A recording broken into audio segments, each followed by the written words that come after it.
हम लोग का जो क्लास स्टार्ट हो रहा है वह है ज्यामिति का। ज्यामिति या ज्यामिति किस क्लास का होगा? तो ये ज्यामिति सभी क्लास के लिए है, फॉर ऑल क्लासेज। अब अगर आप 7वां में पढ़ते हैं, 8वां में पढ़ते हैं, 9th या 10th या आप किसी भी कॉम्पिटिटिव एग्जाम का तैयारी करते हैं तो आपके लिए ये ज्योमेट्री काफ़ी हेल्पफुल होगा। तो आज से ये सेशन स्टार्ट हो गया। इसी तरह से जैसे हम लोग बीजगणित का वीडियो पढ़े हैं, देखे हैं बीजगणित को, उसी प्रकार से ज्यामिति के भी सभी पार्ट्स को हम लोग देखेंगे। परंतु ये वीडियो छोटा छोटा होगा, कई टर्म में होगा। तो आप इस वीडियो को आप इसको देखिए और इसके बाद अगर अगला देखना चाहते हैं तो उसका लिंक नीचे डिस्क्रिप्शन में रहेगा, उसको भी देख सकते हैं। चलिए शुरू करते हैं। ज्यामिति क्या होता है? ज्यामिति जो बना है ना, ये ज्योमेट्री, ये दो शब्दों से बना है, दो रूट शब्दों से। वो क्या है? जियो और मेट्रोन।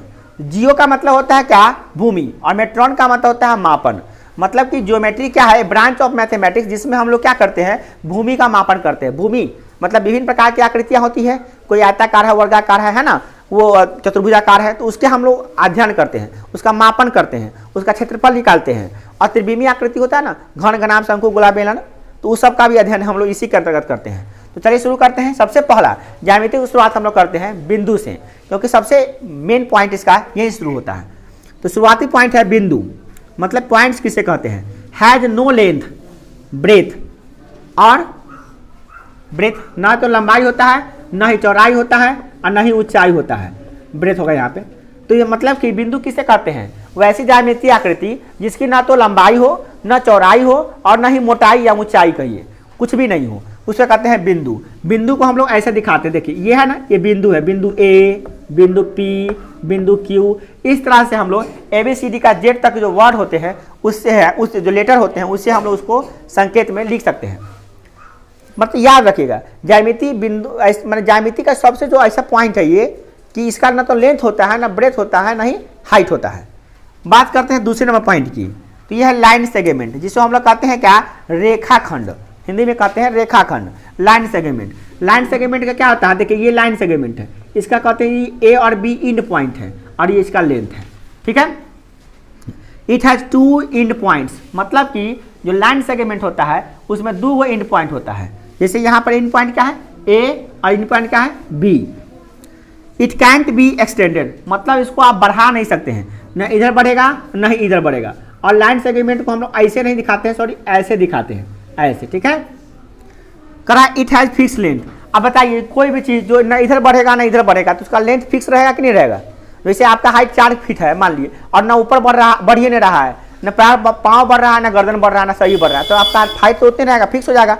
तो इसका भी क्या देखिए, ना तो राइट में बढ़ रहा है ना लेफ्ट में बढ़ रहा है, तो इसका हाइट फिक्स हो गया।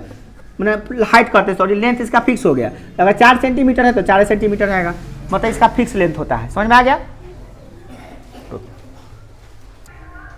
तो इसका जो दूसरा पॉइंट है यह है क्या? रे। रे को हिंदी में बोलते हैं किरण। इसको हम लोग ऐसे संकेत में लिखते हैं क्या? OA। और देखिए OA के ऊपर क्या करते हैं? तीर लगा देते हैं, मतलब A की ओर बढ़ रहा है। ठीक है। देखिए इसका प्रॉपर्टी क्या होता है, गुण क्या होता है? It has 1 end point. देखिए जैसा कि आप चित्र में देख रहे हैं, इसके पास एक इंड पॉइंट है, मतलब ये इंड पॉइंट है, देख रहे हैं ना, मगर एक ही इंड पॉइंट है। It can be extended on one side. इसको एक तरफ आप जितना लंबा बढ़ा सकते हैं बढ़ा सकते हैं। देखिए OA को एक तरफ में आप जितना बढ़ाना है बढ़ा सकते हैं, एक्सटेंड माने बढ़ा सकते हैं आप। अगला है it has no fix length. इसका जो है ना लंबाई जो है ना वो फिक्स नहीं है, निश्चित नहीं है। क्या है? तो जब एक और कितना बढ़ सकता है, तो एक ही ओर बढ़ जाने से क्या हो जाएगा? इसका हाइट कभी फिक्स नहीं हो सकता है। हाइट किसका माने उसका लेंथ है या हाइट किसका फिक्स होगा? जिसका मतलब कि क्या होगा कि दोनों तरफ नहीं बढ़ाया जा सकता, उसको उसी का फिक्स होगा, जैसे कि आप लाइन सेगमेंट में पढ़े हैं। अगला क्या है? It has no fix length. समझ में आ गया? अगला है चौथा नंबर स्ट्रेट लाइन, जिसे हिंदी में कहते हैं सरल रेखा। इसको हम लोग ऐसे बनाते हैं चित्र, AB दोनों तरफ तीर लगा देते हैं, और AB के ऊपर दोनों तरफ तीर लगा के ऐसे हम लोग लिख देते हैं संकेत में। अब बात आता है इट हैज। इसका जो प्रॉपर्टी कौन कौन है? तो it has no end point, मतलब इसका भी इंड पॉइंट नहीं होता है। दूसरा it can be extended on both side, मतलब इसको दोनों तरफ आराम से आप बढ़ा सकते हैं, दोनों तरफ बढ़ सकता है ये। जब दोनों तरफ बढ़ सकता है तो इसका लेंथ जो होगा फिक्स नहीं होगा। तो ये लिखा हुआ क्या? It has no fix length, मतलब इसका लेंथ जो है ना फिक्स नहीं होता है, दोनों तरफ बढ़ सकता है। ठीक है। ओके, हाँ तो रुकेगा। यहाँ पे कुछ काइंड्स ऑफ हम लोग लाइन का जो काइंड होता है ना, प्रकार, कई प्रकार का होता है, उसको जानेंगे। लाइन कई प्रकार के होते हैं, उसको प्रॉपर्टी के आधार पर हम लोग बांट देते हैं। सबसे पहला क्या है, इंटरसेक्टिंग लाइन्स, यानी कि प्रतिच्छेदी रेखा है। ये प्रतिच्छेदी रेखा क्या होता है, प्रतिच्छेदी आधा, यहाँ पे च होगा आधा। प्रतिच्छेदी रेखा किसे कहते हैं, वैसे लाइन्स जो एक दूसरे को कहीं पे काटती हो। ये देखिए एक लाइन दूसरे को काट दिया तो प्रतिच्छेदी रेखाएं हैं। माना कि ए बी लाइन है और एक पी क्यू लाइन है और दोनों एक दूसरे को काट दिया तो हम कहेंगे क्या, इंटरसेक्टिंग लाइन्स है। दूसरा है पैरेलल लाइन्स, समांतर रेखाएं। वैसी दो सरल रेखाएं, वैसे दो स्ट्रेट लाइन्स जिसके बीच की दूरी हमेशा समान हो, उसे कहते हैं स्ट्रेट लाइन्स, माने पैरेलल लाइन्स, सॉरी। वैसी दो रेखाएं, वैसी दो स्ट्रेट लाइन्स जिसके बीच की दूरी हमेशा सदैव समान होती है या हमेशा समान होती है, उसे कहते हैं क्या, पैरेलल लाइन्स। जैसे देखिए ये एक लाइन है और यह भी एक लाइन है और इसके बीच की दूरी हमेशा समान रहती है। मान लीजिए इसके बीच की दूरी 2 सेंटीमीटर है तो ये 2 सेंटीमीटर सब जगह है, तो हम कहेंगे कि ये स्ट्रेट लाइन जो है ना ए बी जो है वो पी क्यू के पैरेलल है, यानी कि उसको हम ऐसे लिखते हैं ए बी पैरेलल है, माने समानांतर है पी क्यू के। ठीक है। अगला है कॉन्ग्रुएंट लाइन्स, मतलब कि समपाती रेखाएं। उसे क्या कहते हैं, वैसी रेखाएं जो एक ही बिंदु से गुजरती हो। एक बिंदु है कोई और उसी से बहुत सारी रेखाएं गुजर रही है, देखिए बहुत सारी रेखाएं, तो हम कहेंगे कॉन्ग्रुएंट लाइन है। ठीक है। अगला है क्या, कोलिनियर पॉइंट्स। ये थोड़ा नोट जान लीजिए, कोलिनियर पॉइंट्स बहुत ही काम आता है। इसे कहते हैं संरेखीय बिंदु। वैसी बिंदुएं जो एक ही सरल रेखा से गुजरती है। जैसे ये बिंदु है,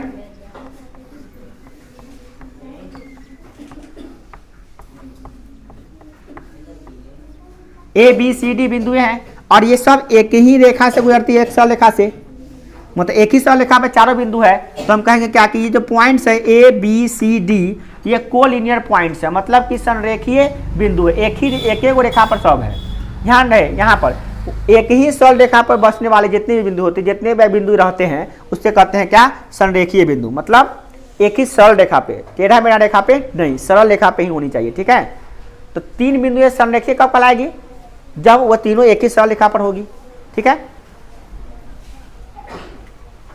रोक दीजिए।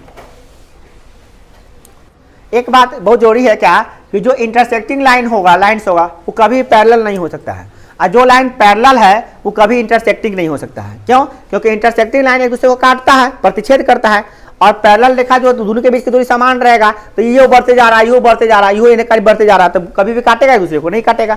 जब एक दूसरे की दूरी बढ़ेगा घटेगा तब ना काटेगा वो। तो जो पैरेलल होंगे वो इंटरसेक्टिंग नहीं होंगे और जो इंटरसेक्टिंग होंगे वो पैरेलल नहीं होंगे। इसका हिंदी में कहते हैं क्या, प्रतिच्छेदी रेखाएं कभी भी समांतर रेखाएं नहीं हो सकती है, और जो समांतर रेखाएं हैं वो कभी प्रतिच्छेदी रेखाएं नहीं हो सकती है। छूट गया था, ये नहीं था इसमें। चलिए अब हम लोग सीखते हैं एंगल के बारे में। एंगल क्या होता है, देखिए एंगल को हिंदी में कहते हैं कोण। अब बहुत बड़ा चीज नहीं है, ये बहुत आसान चीज है। देखिए कैसे बनाएंगे इसका परिभाषा। इसका परिभाषा हिंदी में भी अंग्रेजी में हम लोग बना सकते हैं। देखिए क्या है, the figure formed by 2 rays, यह 2 किरणों से बनी हुई ऐसी रेखा आकृति होती है, with the same initial point, जिसका जो अंत बिंदु होता है ना, इन पॉइंट, वो एक ही जगह होता है। देखिए इसमें 2 रे है, एक रे है ओ ए और एक रे है ओ बी। ओ ए रे है और एक है ओ बी रे है, ये दोनों एक जगह मिल गया ना, इन पॉइंट इसका एक ही जगह हो गया ओ, तो ये क्या बन गया, बीच में जो रीजन बना है उसको कहते हैं कोण। कोण को हम लोग क्या करते हैं, कोण का जो मेजरमेंट होता है वो डिग्री में होता है। जैसे मान लिए ये थीटा डिग्री हो गया, थीटा डिग्री, थीटा इसका संकेत में हम लिख सकते हैं। संकेत में लिखना होगा तो कैसे लिखेंगे इसको, तो ऐसे लिखेंगे कोण ए ओ बी,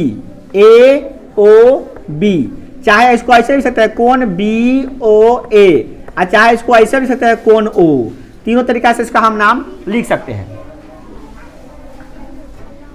बंद कर दूंगा। तो यहाँ हम लोग कोण को जो है ना, कोण को 3 तरीका से लिख सकते हैं, कोण ए ओ बी, चाहे कोण बी ओ ए, चाहे कोण ओ। इसको इसका मान थीटा है, थीटा क्या है, एक संकेत है उसका बस। आप एक बार जान लीजिए, 1 डिग्री जो होता है ना वो 60 मिनट के बराबर, यानी 60 मिनट में 1 डिग्री होता है। और 60 आप जानते हैं, इसको हम लोग संकेत में कैसे लिखते हैं, 1 डिग्री बराबर 60। अब मिनट को लिखते हैं ऐसे, एगो पाई रहेगा ना, इसमें मिनट लिखल है, क्या लिखा है, मिनट, क्या लिखा हुआ है, मिनट। और 1 मिनट में जानवे करते हैं 60 सेकंड होता है, तो 1 पर एगो पाई ले देंगे तो क्या होगा, 1 मिनट बराबर कितना, 60 सेकंड। सेकंड को हम लोग 2 पाई ले देंगे तो हो जाएगा सेकंड। इसको 2 पाई को हम लोग पढ़ते हैं सेकंड, एगो पाई को पढ़ते हैं मिनट, 2 पाई को पढ़ते हैं सेकंड। याद रखिएगा, इसका मेजरमेंट में काम आएगा आपको। चलिए